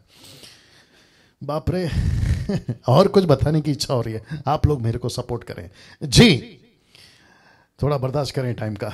वापस आता हूं। आपको पता है, अगर आप प्लेटफॉर्म पे खड़े हो, आप सड़क पे खड़े हो, बस स्टैंड पे खड़े हो, शॉपिंग मॉल पे खड़े हो, आपके बेटे बेटी के साथ में या आपके फैमिली के साथ में, ठीक है ना, आपके बच्चे कुछ भी मांगेंगे, आप सब दे देते हो। ठीक उसके अपोजिट में जब आपका बेटा कह रहा होगा पापा आइसक्रीम खाना है, और इतने में एक भिखारी आकर कहता है कि आइसक्रीम खाना है, आप क्या करोगे? आप बच्चे को भी दोगे, उसको भी दोगे, अगर आपका दिल अच्छा है, और जो कि देना भी चाहिए, एक आइसक्रीम का तो सवाल है। लेकिन घर किसको ले जाओगे साथ में, ये इंपॉर्टेंट है। आप बच्चे को घर ले जाओगे या फिर जिसको अभी आइसक्रीम दिलाया उसको ले जाओगे? ऑफ कोर्स आप अपने बच्चे को ले जाओगे। क्यों? क्योंकि आपके बच्चे के साथ में आपकी वाचा है। और यही तो परमेश्वर कह रहा है कि अब मैं ऐसी वाचा बांधूंगा, मैं अब ऐसा कुछ करूंगा कि मेरी प्रजा को, यानी इजरायलियों को, मैं मेरी प्रजा बनाने के लिए अपना लूंगा। ये मेरी खुद की प्रॉपर्टी हो जाएगी। और फिर मैं देखता हूं कि ये क्या करते। अब इसको देखो दूसरा, और मैं तुम्हारा परमेश्वर ठहरूंगा और तुम जान लोगे कि मैं तुम्हारा परमेश्वर यहोवा हूं, जो तुम्हें मिस्रियों के बोझों के नीचे से निकाल ले आया। क्या बात है। वचन 8, जिस देश के देने की शपथ अब्राहम, इसहाक, याकूब से खाई थी, उसी में मैं तुम्हें पहुंचाकर उसे तुम्हारा भाग कर दूंगा। मैं तो यहोवा हूं। क्या बात है। वचन 9, ये बातें मूसा ने इस्राएलियों को सुनाई, ये बातें मूसा ने इस्राएलियों को सुनाई, परंतु उन्होंने मन की बेचैनी और दासत्व के क्रूरता के कारण उसकी ना सुनी, नहीं सुनी। वचन 10, तब यहोवा ने मूसा से कहा, तू जाकर मिस्र के राजा फिरौन से कह कि इस्राएलियों को अपने देश में से निकाल जाने दे। और मूसा ने यहोवा से कहा, एक मिनट और एक कनेक्शन दे रहा हूं, पहले क्या कहा था? 3 दिन के लिए जाने दो। अभी क्या कह रहा है? पूरी तरह से निकल जाने दो। अब आ रही बात समझ में? ऐसा क्यों? क्योंकि वचन 7 में क्या कहा था? अब ये मेरी प्रजा है, अब मैं देखता हूं कौन रोकेगा। इस जज्बे के साथ और इस क्या कहते हैं, एटीट्यूड के साथ परमेश्वर ने कहा मूसा जा। और मूसा गया। मूसा ने कहा कि इनको जाने दे। कहां गया? मिस्र के राजा फिरौन से कहा इनको जाने दे, इनको जाने दे। ये देखो, इनको जाने दे। वचन 12, मूसा ने यहोवा से कहा, देख इस्राएलियों ने मेरी नहीं सुनी, फिर फिरौन मुझ बदे बोलने वाले को कैसे सुनेगा? तो इसका मतलब है कि ये रिपीट यहां पे जब कर रहा है, जो बर्निंग बुश में किया था, ये रिपीट यहां पर परमेश्वर के लिए नहीं कर रहा है, बल्कि फिरौन के लिए कर रहा है। कोई लोग कह सकते हैं कि इसने बद्दा फिर वर्ड यूज किया, तो किसके लिए? फिरौन के लिए। फिरौन के नजरिए से मूसा बद्दा बोलने वाला है। फिरौन के नजरिए, यही तो लिखा ना, मुझ बद्दे बोलने वाले की कैसे सुनेगा? तो फिरौन के हिसाब से। वचन 13, तब यहोवा ने मूसा और हारून को इस्राएलियों और मिस्र के राजा फिरौन के लिए आज्ञा इस अभिप्राय से दी कि वे इस्राएलियों को मिस्र देश से निकाल ले आए। कौन सी आज्ञा? जो मूसा ने दी। अब पद 14 से 27 तक, वर्स 14 to 27, मूसा और हारून की वंशावली का जिक्र है। दोस्तों, मैं भाग नहीं रहा हूं, लेकिन आपको समझा रहा हूं कि यहां पे जाने की जरूरत नहीं है। आपको जाना है तो पढ़ लीजिएगा। यहां पे 2 लोगों का वंशज लिखा है। मूसा कौन है, हारून कौन है, उसके बच्चे कौन है, उसका जनरेशन कौन है, क्या क्या वंशावली है, वो लिखा है। अब आते हैं वचन 28 पे। वचन 28 पे बहुत ध्यान से सुनना जी। आज जाएगा 9:20 तक तो जाएगा, आप लोग थोड़ा बर्दाश्त कर लेंगे जी। फिर भी 718 लोग देख रहे हैं। लिखा है, जब यहोवा ने मिस्र देश में मूसा से ये बातें कही, तो ये पास्ट टेंस है, ये घटी हुई बात को लिख रहा है। वचन 29, मैं तो यहोवा हूं, इसीलिए जो कुछ मैं तुमसे कहूंगा वह सब मिस्र के राजा फिरौन से कहना। वचन 30, परंतु मूसा ने यहोवा को उत्तर दिया, मैं तो बोलने में बद्दा हूं और फिरौन कैसे मेरी सुनेगा? इसको कहते हैं ये रिपीटेड है। वचन 12 का ये रिपीटेड है। तो जो घटना घटी थी, इसलिए लिखा है ना, जो घटना घटी थी ये उसको फिर से कह रहा है, तो उसके ऊपर मत जाइए। लेकिन वचन 1 कौन सा? अध्याय 7 का। ये इंपॉर्टेंट है, ये बहुत इंपॉर्टेंट। मैं इसको बताकर समाप्ति पे जाऊंगा। लिखा है तब यहोवा ने मूसा से कहा, क्या कहा सुनिएगा। लिखा है सुन, मैं तुझे फिरौन के लिए परमेश्वर सा ठहराता हूं और तेरा भाई हारून तेरा नबी ठहरेगा, और जो जो आज्ञा मैं तुझे दूं वही तू कहना। और हारून उसे फिरौन से कहेगा जिससे वह इस्राएलियों को अपने देश से निकल जाने दे, परंतु मैं फिरौन के मन को कठोर कर दूंगा और वे अपने चिन्ह चमत्कार मिस्र देश में बहुत से दिखलाऊंगा। मैं अपने चिन्ह चमत्कार बहुत से दिखलाऊंगा। नाउ दोस्तों, प्रश्न उठता है, फिरौन के लिए परमेश्वर से ठहराता हूं, यह कॉन्सेप्ट क्या है? थोड़ा सा बर्दाश्त करिए, तब तक पानी पी लेता हूं। जी, आप में से जो भी चाहते हैं मैं इसको अभी कंटिन्यू करूं तो नीचे टाइप करके बताएं, या फिर कल। मैं वेट कर रहा हूं। आप अगर अभी चाहते हैं कि मैं इसको डिस्क्लोज करूं, टोटल बताऊं, तो टाइप करके बताएं, या फिर कल। आप क्या कहते हैं? मैं वेट कर रहा हूं आपका। फिर सॉरी, यूट्यूब वाले सोच रहे होंगे कि ये चल क्या रहा है। तो दोस्तों क्या करूं, आपका जो कमेंट बॉक्स है वो बंद रखा है। ओके, उधर लेट पहुंचता है ना। Please continue. ओके, तो मैं कंटिन्यू कर रहा हूं। Yes yes yes yes, okay, सब राइट नाउ। ओके, सब लोग कह रहे हैं अभी बता। चलिए वापस आते हैं। लिखा है फिरौन के लिए परमेश्वर सा ठहराता हूं। ऐसा क्यों? ऐसा क्यों? ऐसा क्यों? इसके 3 कनेक्शन देता हूं आपको, कनेक्शंस देता हूं। इसके 3 कनेक्शंस या 3 लॉजिक देता हूं। आप लोग तैयार हैं? क्योंकि बहुत सारे लोग इस एक पद पे जिसको कहते हैं परमेश्वर सा ठहराता हूं, इसको लेकर बहुत सारी बातें करते हैं। मैं चाहता हूं कि आपको कम से कम 3 कनेक्शन दो। आप लोग तैयार हैं? नंबर 1, क्या आप लोग खुश हैं कि कम से कम 3 कनेक्शन, 1 नहीं 3 दे रहा हूं। 3 दे रहा हूं आपको। तो सबसे पहला कनेक्शन, फिरौन ने कहा, वचन 5 में, फिरौन ने 5 का 5 में फिरौन ने कहा मैं यहोवा को नहीं जानता। तो सबसे पहला ये कनेक्शन, मैं यहोवा को नहीं जानता। तो परमेश्वर ने कहा बेटा, अगर तूने कहा है ना कि मैं यहोवा को नहीं जानता, तो जिसको तूने कहा है ना उसके द्वारा तुझे बताऊंगा कि यहोवा कौन है। तो सबसे पहला कनेक्शन ये कि मूसा, सुनो, मूसा को फिरौन ने हल्के में लिया था। ये शब्द कैसे बर्दाश्त करोगे नहीं पता। हल्के में, जिसको इंग्लिश में बोल सकते लाइटली। किसी भी मैन ऑफ गॉड को, किसी भी प्रभु के दास को, खास करके सच्चे दास को, पहला थिस्सलुनीके first Thessalonians chapter 5 verse 17, I hope so, जल्दी निकालना। मैं रिपीट करता हूं, किसी भी मैन ऑफ गॉड को जो सही है, जो राइट डॉक्ट्रिन के साथ है, 10% हल्के में नहीं लेना। डैनियल राज या मुझ जैसे 10%, रिपीट करता हूं, हल्के में नहीं लेना। एक व्यक्ति ने किया था, चल बसा, वो नाम नहीं लूंगा, आगे आप लोग समझदार हैं। पहला थिस्सलुनीके, नहीं, फर्स्ट तिमोथी 5:17 देखो। फर्स्ट तिमोथी 5:17, 5:17 हिंदी में। मैं रिपीट करता हूं जब तक ये वचन निकल रहे हैं। मैं रिपीट करता हूं कि किसी भी दास को हल्के में नहीं लेना। जो सही शिक्षा देते हैं, मैं उसकी बात करता हूं। जी, हम कुछ नहीं करेंगे, और साथ ही साथ अविश्वासियों तुमको भी बता देता हूं कि हमको हल्के में नहीं लेना। ऐसा नहीं सोचना कि तुम हमको कुछ भी बोल दोगे।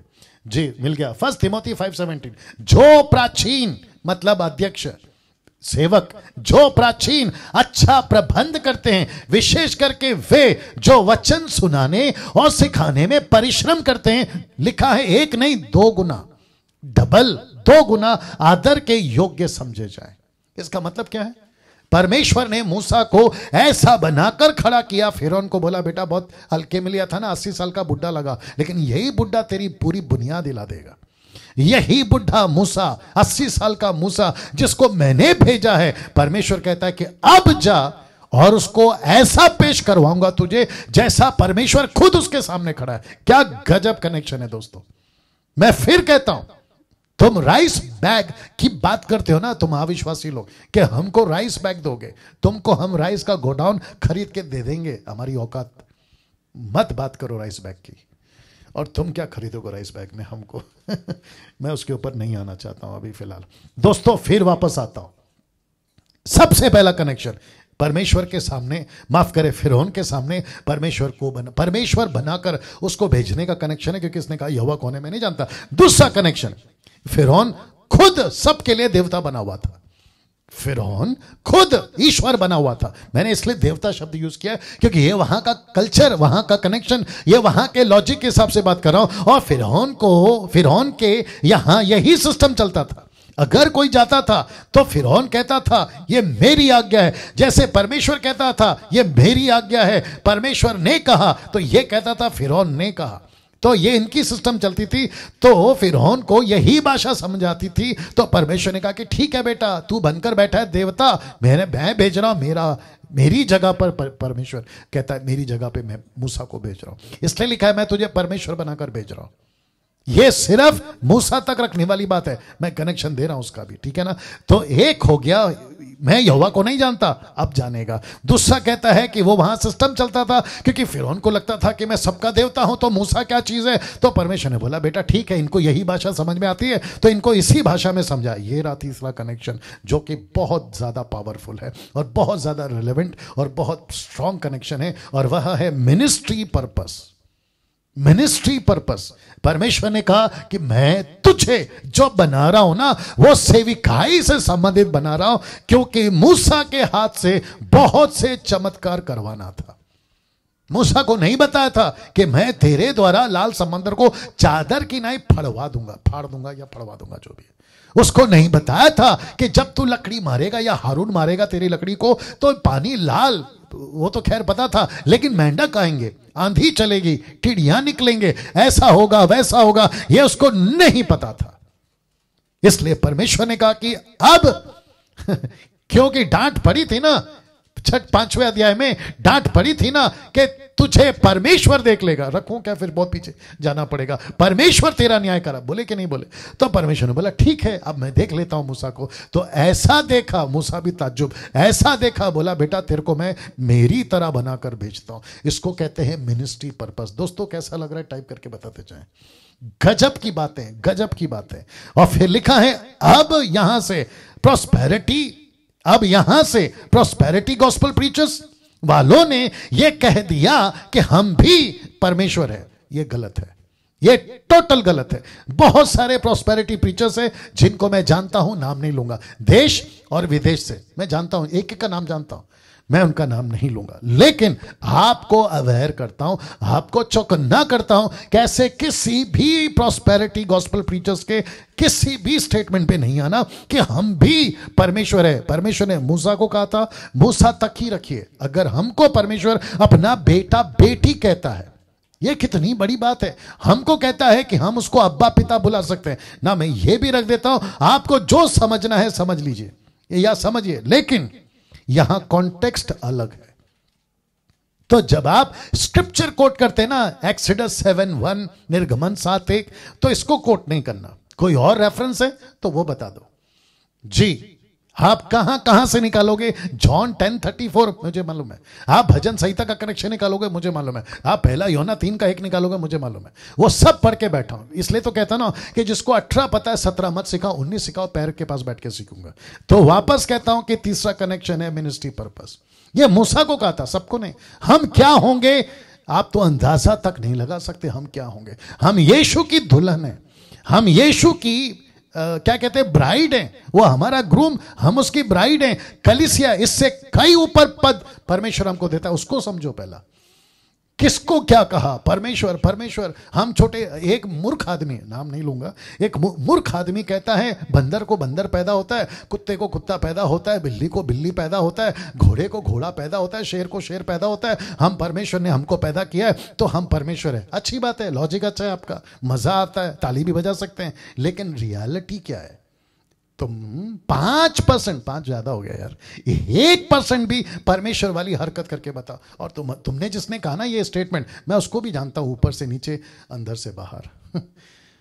ओके, वक्त का ख्याल रखना पड़ेगा। वचन 4 लिखा है तो भी फिरौन तुम्हारी ना सुनेगा और मैं मिस्र देश पर अपना हाथ बढ़ाऊंगा, मिस्रियों के भारी दंड देकर अपनी सेना अर्थात अपनी इजरायली प्रजा को मिस्र देश से निकाल लूंगा। वचन 5, और जब मैं मिस्र पर हाथ बढ़ाकर इजरायलियों को उनके बीच से निकाल लूंगा तब मिस्री जान लेंगे कि मैं यहोवा हूं। बड़ा गड़बड़ किया फिरौन तूने ये कहकर कि यहोवा कौन है, तो देखो बार बार वही आ रहा है। फिर कहता है वचन 6, तब मूसा और हारून ने यहोवा की आज्ञा के अनुसार वही किया अनुसार ही किया। वचन 7 कहता है, तब जब मूसा हारून फिरौन से बात करने लगे तब मूसा 80 का वर्ष का था और हारून 83, 80 and 83। अब यहां से कल, जी दोस्तों, अब रुको, अब यहां से कल, लेकिन कल क्या होगा आपको वो भी बता देता हूं। जी ये फोटो देख लो पहले, ये कल फेसबुक पे अपलोड होगा, ठीक है ना। लिखा है, और जब हारून ने अपनी लाठी को फिरौन और उसके कर्मचारियों के सामने डाल दिया तब वह अजगर बन गया। ये देख लो, वह अजगर बन गया। इसका मतलब क्या है कल बताऊंगा। ऐसा क्यों हो रहा है कल बताऊंगा। और मैं रिक्वेस्ट करता हूं, आज का कैसा जबरदस्त रहा, कल भी जबरदस्त होगा। लेकिन उसके बाद ये जो स्लाइड है ना, वचन पे चर्चा, जो कि 2 तारीख जनवरी 2021, फर्स्ट टाइम लिख रहा हूं ये तारीख, ये पहली लिखाई है मेरी, अगले साल की लिखाई। लिखा है 2 जैन 2021 और ठीक रात 8 बजे 8 PM according to Indian standard time. विषय कौन सा है पास्टर जी? विषय है, क्या शैतान अन्य भाषा को नहीं समझता, जिब्रिश, क्या वो कंफ्यूज हो जाता है? क्योंकि अन्य भाषा के ऊपर वचन के चर्चा पे हम डिस्कस करते आ रहे हैं और मैं उसको बहुत लंबा लेके जाऊंगा। एक एक पॉइंट पे चर्चा होगी, एक एक पॉइंट पे अन्य भाषा के टॉपिक पे। तो जो 2 तारीख को चर्चा होगी अगले महीने, अगले साल, अगले महीने, अगले साल, वो चर्चा होगी अन्य भाषा को क्या शैतान नहीं समझता, क्या कंफ्यूज होता है। बहुत सारे लोग कहते हैं मैं शैतान को कंफ्यूज करता हूं, कैसे? अन्य भाषा में बात करके, जिसको कहते हैं जिब्रिश। क्या वो उसको नहीं समझता? क्योंकि लूसीफर को मराठी आती है, इंग्लिश आती है, दुनिया की जितनी भाषा है उसको आती है, इसलिए तो तुम्हारी डांट सुनकर वो चला जाता है ना। और साथ ही साथ दोस्तों ये देख लीजिए, 2021 कम से कम 2 घंटे की लाइव नाइट प्रेयर हम चलाने वाले हैं 2 घंटे के लिए। और वो वक्त है रात 11 से, यानी 31 रात 11 से, और जनवरी का 1 तारीख 1 बजे तक, रात के 1 बजे तक। और IST का मतलब है इंडियन स्टैंडर्ड टाइम, उसके अनुसार आपके बीच में चलेंगे तो 2 घंटे की यह प्रार्थना होगी। तो इसका मतलब कब होगी? 31st नाइट को। तो 31st नाइट मूसा की स्टडी नहीं होगी, इसका मतलब है कल होगी, उसके बाद परसों नहीं होगी, और उसके बाद 1 तारीख को भी नहीं होगी। हम सीधा आपको 2 तारीख को मिलेंगे। और 2 तारीख क्या है ये, इसलिए आज ये बता रहा हूं, क्योंकि 1 तारीख रात भर आप जागोगे, आपका कुछ ना कुछ एक्टिविटीज होता है, और 1 तारीख आपके घर पे सब होते हैं, कुछ फैमिली फंक्शन हो सकता है, तो जिसके चलते मैंने रोक दिया है। तो 1 तारीख नहीं होगी, 31st नहीं होगा मूसा की स्टडी, और 1 जैन को भी नहीं होगा। तो ये सिर्फ आज है जो हो चुका है, और ये कल होगा जो कि बहुत इंपॉर्टेंट है, और वहां है ये वाला। जी तो दोस्तों मुझे विदा लेने दीजिए, आपसे कल ठीक 8 बजे फिर मुलाकात होगी। अपना खूब ख्याल रखिएगा, वीडियो को खूब शेयर करिएगा, और YouTube के सब्सक्राइबर अगर आप पहली बार देख रहे हैं चैनल को सब्सक्राइब करिए, और साथ ही साथ आइकन बेल दबाइए, और फेसबुक मसीह मंथन को फॉलो करिए और लाइक करिए। अपना ख्याल रखिए, कल ठीक 8 बजे मुलाकात होगी। जय मसीह।